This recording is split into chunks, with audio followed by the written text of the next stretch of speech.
For the first time ever, I got put under using anesthesia, and I gotta say, it was quite the experience.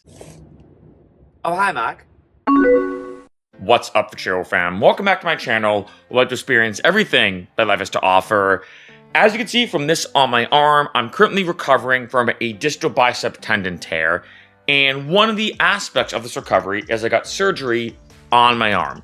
And for the first time ever, I got put under with anesthesia, and I'm not gonna lie, going into it, I was pretty anxious.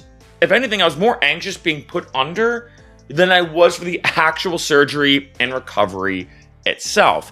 And in this video, I'm gonna talk about the 5 things I wish I knew before getting administered anesthesia. Also, want to say as a quick side note, I am not a doctor and I never pretend to be one in any of my videos. I'm just talking about my own subjective experience with going under for the first time. Number 1, beforehand. This is very, very important. Again, make sure you talk to your doctor about the exact protocol for you because everybody's situation is different. Of course, being put under for, like, say, a surgery versus, like, say, going to the dentist for something, maybe a little bit different when it comes to the experiences. But for me personally, what happened is, in terms of beforehand, the night before, I just stopped eating and drinking before midnight. Not too different, not too weird for me because I actually do intermittent fasting. So I was like, no issue there. And then the next morning, still could not eat or drink anything. But then I had a carbohydrate kind of packet, powder in water, and drank it roughly about an hour before me getting to the hospital. Then, because I was being put under, most hospitals, I think they completely ban it, allow you to drive there, and of course, and more importantly, driving back because you're being put under. So I actually took a Waymo there. In case you don't know, Waymo is a self-driving car. So I figured it was like a nice way to kind of ease in to the whole surgery experience. And then I got to the hospital and was ready to go. Number 2, the assessment. This is very important. And this reminds me of a big quote I heard somewhere. Can't remember who said it, and that is this. There are 2 people in life you should never lie to. Your doctor and your lawyer. And this is one of those situations when you're being put under that you absolutely have to keep in mind. Now, I'm almost doing this video almost in a timeline progression because in terms of the assessment, what happened is when I got there, checked into one room, they brought me into another room, put me in the whole kind of hospital gown type thing, and then they put the IV in me. And when they did, as a quick side note, again, I was getting surgery, so this may be different than you. Rather than put it here, they actually put it here in my, the back of my hand. Didn't really expect that. I felt like it was a little more painful. It was kind of weird to have my hand like this with the IV in it, but just something to keep in mind. At this point now, they're giving me, of course, fluids, all that kind of stuff. And the anesthesiologist then came around. And what they do is they try to assess, okay, what is your weight? Are you male or female? How much do you drink? Do you take any drugs? Do you work out a lot? If so, how hard do you work out? How often do you work out? They're going to ask you all these kind of questions because, as you can imagine, their job is to figure out what is the best dose for you that's going to put you under, but put you under enough where you're not going to feel any pain, you're paralyzed, all that kind of stuff. You're going to be basically lights out. But also, they don't want to give you too much. They give you too much and you're out for way too long. It's almost like this balancing act they have to do. Now, I did not know this. I thought they give you 1 shot of anesthesia and then that's it. I thought it was almost like 1 hit and then you just have to coast on that. Not the case, actually. What they do is they give you an initial dose, and then as the surgery goes on, as you're under, they keep giving you almost light doses depending on how your body responds and how everything's going. And again, like I said earlier, you do not want to lie to them. There can be complications if, say, you're somebody who is a, say, hidden alcoholic and you drink a lot. If, say, you do illicit drugs, they don't care. They're not trying to sit there and be like, ooh, we're going to tell the cops. They don't care from a legal telling on you perspective. They more care because, hey, if, say, you take a lot of, I don't know, some type of illicit drug, if, say, you smoke a lot of weed, whatever the case is, that will actually affect the amount of anesthesia they'll give you. They might adjust the dose. They might adjust maybe what drugs you're using to put you under, and a lot more. It's a whole science within itself. Of course, anesthesiology is a whole study of it and everything. I know nothing about it, so I want to stress that on this video. Whatever they ask you, be 100% honest. Number 3, easing in. So this is almost like the pre-game of it, if I'm going to call it like that. So at a certain point, you'll be there, you have your IV in and everything, you've done the assessment, and usually there's like an anesthesiologist, but then also an assistant. So you talk to both of them. This would happen for me in my own subjective experience. The assistant to the anesthesiologist was talking to me, and she said, okay, now it's time. The first thing I'm going to give you is a sedative. It kind of just relaxes you. The best way I can word it is it almost kind of feels like you've maybe had a few drinks. It kind of feels like maybe that you're a little bit high. Not in like a super like, ooh, I'm high way, but kind of just like a very relaxed, like, oof. Almost like you took like an edible or something. It also kind of feels like, the best way I can word it is, that feeling right before you fall asleep, where you can kind of like feel yourself starting to kind of get there and all that kind of stuff. That's the best way to word it. And what happened is they grabbed my kind of hospital cart or bed or whatever, started rolling it. At this point, I'll be honest, I don't know if this was because she was a huge talker or because she was assessing me. I think it's probably the latter. She kept me talking. So we were talking about like different supplements when it comes to recovery for my bicep. And she kind of kept talking to me over and over again. She kept like yapping and having me talk. Again, I don't think she was much of a talker as more as maybe it was her technique of trying to figure out like, okay, maybe based off how I speak, am I slurring my words? Am I starting to kind of fade a little bit? Like I think she used it more as a kind of tool to assess me. She started to give me sedatives and she kept being like, hey, like, do you feel this? I'm like, yeah. She goes, okay, what I want to do is kind of ease you into it. Like it's one of those situations where I don't want to give you too much right away. So I'm slowly just kind of giving you some doses here and there. And this kind of then sedates you, kind of relaxes you a lot, gets you ready. Then they brought me into the surgery room. And this was a bit jarring, to be honest, because it literally looked like a surgery room from the movies. And I don't know why, but it gave me, I'll be honest, a hint of anxiety. It was a full-on surgical room with the crazy overhead lights, everything. This is where, I'll be honest too, my memory starts to get a little fuzzy. Because one thing they did tell me is that for some people, your memory gets fuzzy the second you start going towards that room. The second they start pushing that hospital bed. Then for most people, the last thing you remember, which is the same case with me, is them putting the oxygen mask on you. So what happened is I remember laying on the hospital bed, then brought the bed over to the actual operating table, put me on it, and at this point now, feeling a little bit out of it, but I'm still like mentally there. I'm a bit loopy, kind of like, again, if I've had a few drinks kind of mentality. But then they put the oxygen mask on me, and then they're like, all right, start breathing and everything, and then that's it. Number 4, being under. So what was it like? I feel like this is the big thing a lot of people want to know. Like, so you've never been put under. Honestly, nothing. That's the best way I can word it. Like, I don't know how to describe it, but I feel like I did dream a little bit. I did ask the anesthesiologist, like, hey, do I dream when I'm under? They said typically no. For me, I remember coming out of it, and I'll talk about coming out of it in the next point. But for me, I feel like I did dream, but it was very weird. It did not feel like sleep.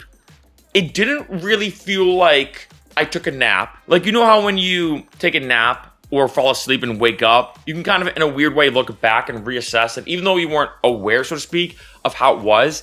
For me, it was kind of like this vague blank slate that when I started to go under and I went under, didn't really remember that much. And the only way I can word it in terms of like, what was it like in terms of being under and everything, if I had to use an honest term to be straightforward, it kind of felt like I blacked out. That's the only way I can word it, is if I drank way too much. I know, I like to be very honest in my videos. This is the only thing I can kind of like compare to is blacking out. Being under, it did not feel like I took a nap. It did not feel like I got sleep. I'm not saying I did or did not feel restful afterwards, but did not feel like that, like, ooh, man, that was a great nap. Oh, man, I slept really well last night. It literally just kind of felt like I blacked out, as like a whole of time in my memory was just gone, and then it came out. Number 5, coming out of it. This one is really weird. This is probably the weirdest part about the whole experience, because we have probably all seen these videos that go viral where someone comes out of being on anesthesia and they're like admitting weird things, or they're being goofy, or they forget they're married, like all this kind of stuff that we see online in terms of viral videos. I'll be honest, from my perspective, sometimes I feel like a lot of those are fake and they're just doing it to try to get some viral attention, to go viral or make money or whatever. This is the weird thing, though, that I can kind of see the truth to a lot of them. One, of course, anesthesia affects everybody differently. It generally does. Two is, I remember she said this to me, and this was bizarre. She told me, okay, what's going to happen is the last thing you're probably going to remember is putting on the oxygen mask, which is the last thing I remember. Then she says, you're going to come out of it, maybe a couple hours later when the surgery's over, but you're not going to be aware until about 25 minutes afterwards. And I was like, huh. So it's almost like you wake up, but you don't realize it. And this is where it gets like super interesting. I might almost even say like philosophical, is that I don't remember coming out of it. I don't remember doing the whole like that kind of thing. I came into existence, if I'd word it like that, I guess about 20 to 25 minutes after waking up. I honestly don't know. But I came into existence mid-conversation. So I was already talking to the anesthesiologist as they were rolling me around. I was already talking to them for apparently, 10, 15 minutes. And I became aware I was existing maybe about, again, 15 minutes after I woke up. I honestly don't know. But it was kind of weird. I was in mid-conversation. I remember like laying in bed, and mid me talking, I was like, whoa, wait a minute. I'm existing right now. And I became self-aware. So it was kind of weird. I wondered, more philosophical than anything. It was kind of a bizarre sensation to know that you were existing before and you were having a full-on conversation. What were we talking about? I honestly don't know. I don't remember.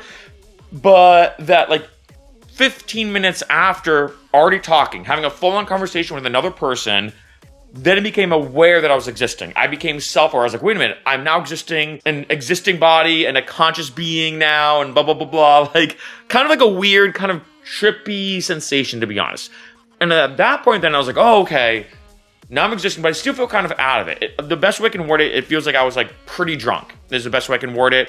Feels very, very loopy. I kind of felt a bit meh. And I remember, for example, after they brought me to a, the kind of post-surgery station. There was another nurse there who started giving me stuff to in terms of the pain and a lot more. And I remember texting some of my friends, being like, hey, just got out of surgery. I'm in a lot of pain. I feel kind of out of it. When I look back at my phone, I actually don't even remember sending those texts. Literally don't even remember sending those texts. Almost as if I was pretty drunk or whatever. And at this point now, I started to slowly kind of come more and more back to reality. And now a bonus point of something I wish I knew before going under and having anesthesia.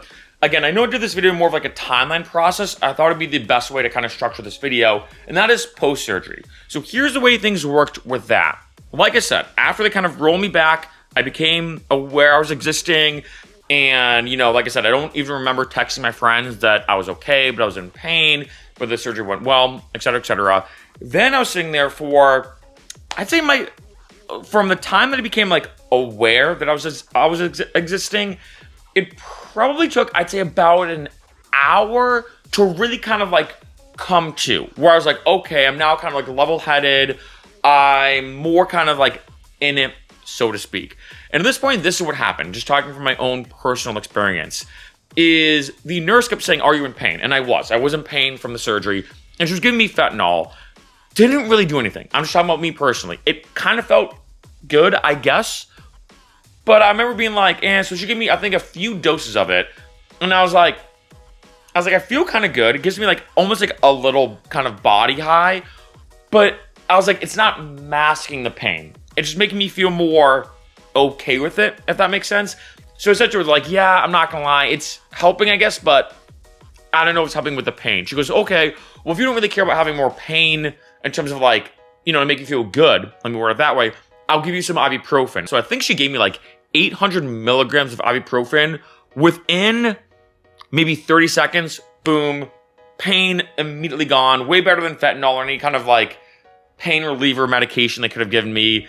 Love ibuprofen. So that was great. And at that point then, I was like, all right, well, I kind of want to wake up a little bit more. So the nurse who I had was awesome. By the way, might as well say as a side note, I got this done at Kaiser. Shout out to Kaiser. All the nurses, the staff, the anesthesiologists, everyone was awesome. She brought me a cup of coffee because I was like, hey, can I have coffee right now? She goes, yeah. She goes, there's actually no issue right now with you having coffee. So have some coffee. That really helped me wake up because I love my morning cup of coffee. And the morning of the surgery, you're not allowed to have anything, including coffee. And like I said, after the coffee, that's when I really started to become back to normal. One thing I will also say, looking back on it, as I said to the anesthesiologist when they were, kind of assessing me like I talked about earlier, I said, hey, I want to be honest. I want to kind of come out of it and come back to reality as soon as possible. Is there any way you can give me the minimal effective dose just to keep me going? I don't care about being in pain. I'm okay with pain. I just don't want to be too loopy afterwards. And they said, okay, we'll kind of keep that in mind. Now, I don't know if that helped or not. It is really tough to say, but I will say this. About after, I think, 2 hours of coming back to reality, my friend picked me up. Because remember, you can't drive home. And also, in most cases, they will not allow you to take an Uber or a Lyft, or in this case, a Waymo as well, home, just because walking around and everything, like, even after I came back to reality, even after a couple hours of, me being aware I was existing and stuff like that, walking around, I still felt a bit off, right? Like my balance was a bit off. Almost like I said before, as an analogy, like I had a bunch of drinks and I was starting to sober up, so to speak. So they did put me in a wheelchair when my friend got there, rolled me out, put me in her car, we drove off, and that was that. Now, in terms of me kind of getting back to like true normal, if I'd word like that, I actually was kind of already doing work by like 8 p.m. at night the same day of the surgery. I got the surgery around 10:45 a.m., so let's just say 11. So then about 9 hours later, I was back on my computer doing work, sending out emails, so on and so forth. And again, I don't know if my body recovered fast because maybe one, I didn't really request that much pain medication. Like I actually said, hey, I don't really want any more fentanyl, just give me ibuprofen. Also two, maybe it's the fact that my body processed it pretty quickly. That's potentially possible. And also three, is it also potentially the fact that I did say to the anesthesiologist beforehand, like, hey, I really don't want to get a ton of drugs. I don't want a ton of stuff. Please, if you can, just give me the minimal effective dose and get back to normal as soon as possible. Because like I said earlier, it's not just one shot, which is what I thought it was before. They give you like one big shot, you go under, and they give you like small little doses as you go on, depending on how your body responds.